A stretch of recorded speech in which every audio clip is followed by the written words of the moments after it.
After you open up the box, you have all of these. You have your two wireless microphones right here, and you've got the receiver.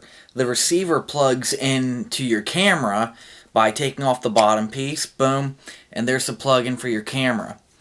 They also have an adapter that can plug into a zoom or an amplifier, so you can use it at events and such. Okay, so I got it plugged in. It disabled the built-in microphone on my camera, and then I turned the microphone on, and now it's monitoring the levels on my camera again. So it will override. Oddly enough, this does work with the Sony NEX VG30, which is an older camera. It's like 9 or 10 years old, something like that.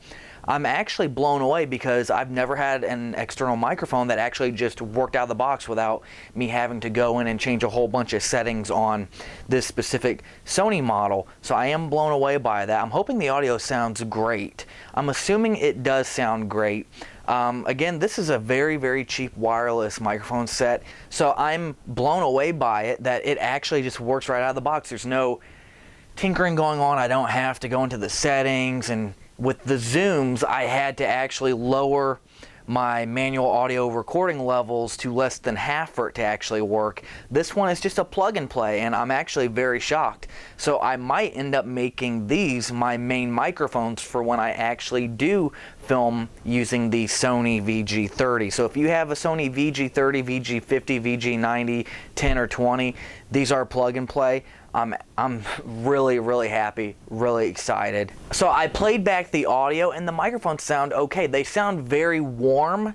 They sound loud. You can actually hear and understand, and it's nice to not have to worry about moving back and forth and then having your audio levels go up and down because you get farther away or you get super close to the camera and it blows out your audio. No, you control the microphone. You can walk as far as you want within the 60 feet, 100 feet, whatever it is in the manual, depending on what model of this you get, and you don't have to worry about it because it's going to stay the exact same level the whole time.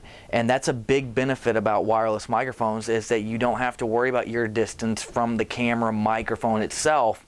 You just have to worry about the radio frequencies and interferences from cell phones and tablets and cars and Wi-Fi, anything like that. So there is some kind of trade-off. Obviously, you don't have to worry about the distance from a microphone that's stationary, set in one location, but you do have to worry about interference and the distance from the receiver and how powerful the receiver is. But thankfully for this, the receiver and the microphone jack on the Sony VG30 is up top and not on the side, so it's out of the way of everything. There's less interference. It's going to sound better than your built-in phone camera microphone. It's going to sound better than your built-in camera or camcorder microphone.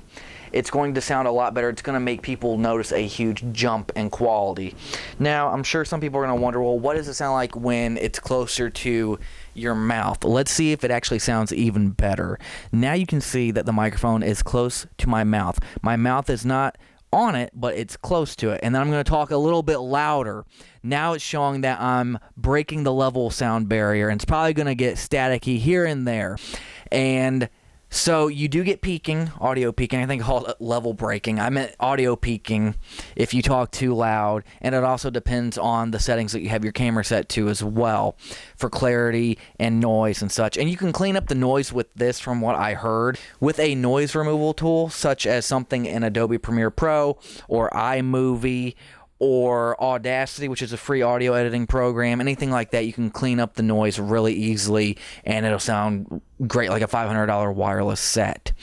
So this, I believe, is an omnidirectional lav, so it'll capture sound anywhere that it's kind of like facing, so it'll capture all around here and then noise behind you to a lesser extent, but it'll pick up everything almost evenly. Obviously, the farther away something is, it's going to be quieter, but it's going to pick up everything. It doesn't actually just pick up whatever's right in front of it. It's everything. So keep that in mind. If you want a cardioid lav microphone, they're going to be more expensive. You can look them up. I don't know any off the top of my head, but I do know they exist.